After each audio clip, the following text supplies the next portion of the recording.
जो अभी एक गाय का मांस खाने के जुर्म में वो हत्या करी गई है चरखी दादरी में, और उसके ऊपर उन्होंने बोला कि गाय के लिए कानून कड़े हैं, अगर जनता मानती है तो हम इसमें क्या करें। जनता कानून का मानती है, कानून है तो कानून का पालन करवाओ ना। जनता के हाथ में आपने अथॉरिटी थोड़ी दे दी कि जनता मारेगी पीटेगी। उसने मार के और बचे कुछ उसमें भी आपने आग में घी डालने का काम कर दिया। जिसको जब ऐसा हो शनि की 7.5 चढ़ती है तो आदमी उल्टे सीधे बयान देता है, उल्टे सीधे कदम उठाता है। अब बीजेपी के ऊपर वो शनि की 7.5 चढ़ चुकी है, उल्टे सीधे रोज़ इनके बयान आएंगे, उल्टी सीधे रोज़ हरकतें होंगी और ये फिसलते जा रहे हैं लगातार। स्मृति ईरानी मैं उन्हें कहता हूँ क्योंकि स्मृति उनकी अक्सर लोप हो जाती है।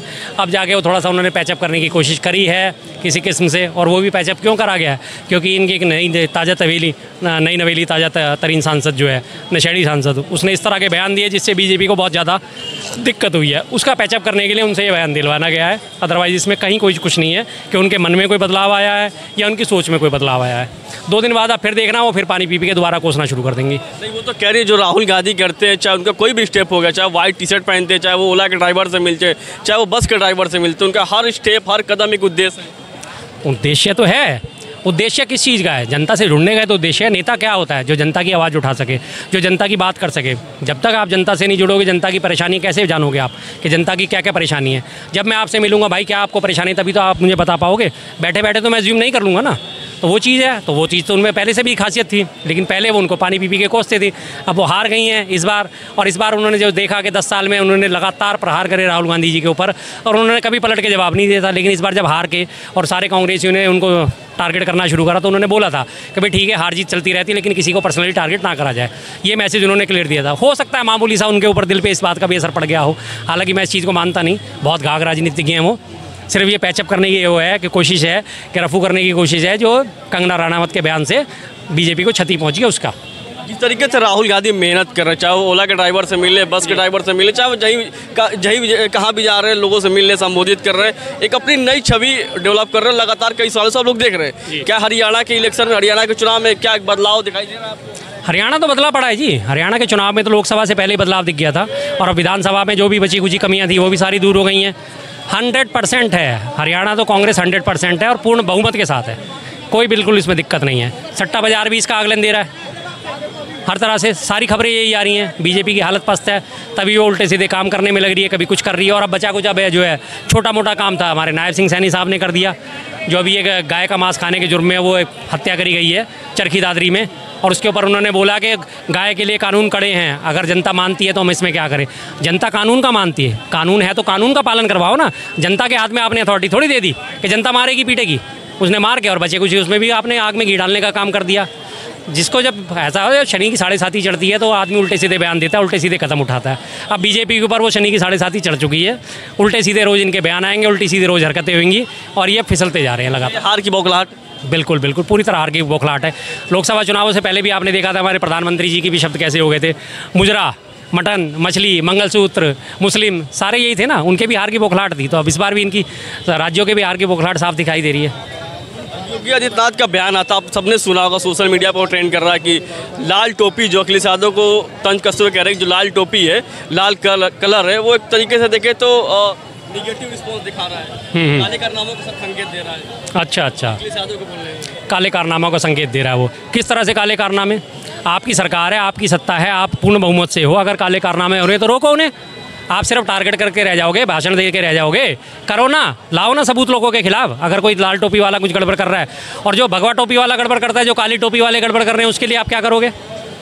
लाल टोपी को तो आपने टारगेट कर लिया, काली टोपी जो कलंकित टोपी है, जो भाजपा जी आरएसएस पहनते हैं, आरएसएस वाले काली टोपी पहनते हैं, उसके बारे में आपके क्या विचार है?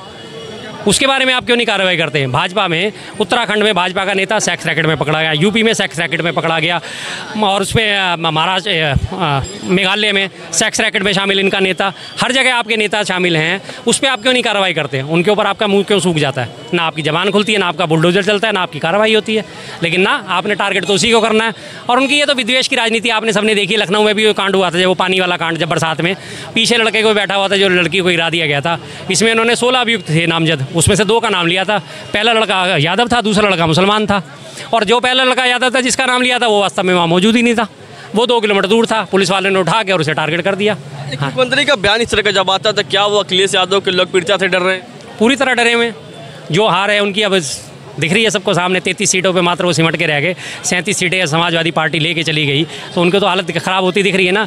आने वाले 10 सीटों के लोग विधानसभा के उपचुनाव हैं, उनमें उन्हें कहीं से कहीं कोई उम्मीद नज़र नहीं आ रही कि हम एक सीट भी निकाल पाएंगे। तो वो दिक्कतें लगातार बढ़ रही हैं इनकी, उसकी वजह से इनकी बौखलाहट साफ दिख रही है। जब भी योगी आदित्यनाथ की बात आती है तो बुलडोजर नीति काफ़ी चर्चा में होती है। आपने आज खबर भी सुना होगा कि कोर्ट ने एक बार फिर से फटकार लगाया। कोर्ट ने फिर से नहीं लगाई, कोर्ट ने पहली बार लगाई है और सिर्फ अभी फटकार लगाई है, उसको अमली जामा पहनाना भी बहुत दूर है। कोर्ट इस मामले में ढंग से आदेश पारित करे, ढंग से गाइडलाइन जारी करे, तब जाके मामले रुकेंगे। अदरवाइज़ ये अपनी सरकारी मनमानी करती रहेंगी, लोगों को परेशान करती रहेंगी। लेकिन योगी जी तो कहते हैं कि इस तरह के जब भी न्याय होता है तो काफ़ी जल्दी होता है, उसका रिस्पॉन्स बहुत जल्दी आता है। ये कोई न्याय थोड़ी है, कहाँ है बुलडोजर में कौन न्याय है, कौन से अनुच्छेद में? बीजेपी वाले तो दलील यही देते हैं ना। वो दलील देते हैं तो आप अपने फिर छोड़ दो ना सबको, जंगल राज स्थापित कर दो, जो जितना ताकतवर वो उतना कामयाब। कानून किस लिए है, पुलिस किस लिए है, अदालतें किस लिए हैं, वकील किस लिए है, जिरह किस लिए है, सब खत्म कर दो आप। फिर तो जो ताकतवर है वो ऑन द स्पॉट कर देगा। ऑन द स्पॉट का सारे देश ने देखा था। आंध्र प्रदेश में बलात्कार हुआ था लड़की का, डॉक्टर रेड्डी का, उसमें 4 लोगों को अभियुक्त बनाया गया था।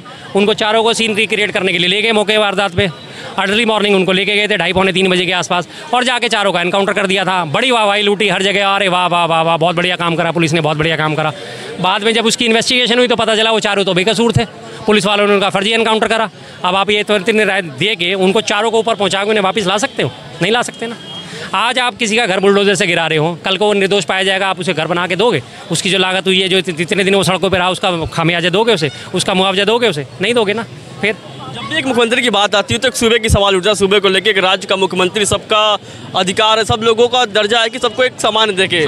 लेकिन जब भी योगी आदित्यनाथ की बात आती है तो उनको देखा जाता है कि वो हिंदुत्व की बात आती है, वो तो है ही है, दबाने की बात आती है। जाहिर बात है, इसमें तो आती है बात ये।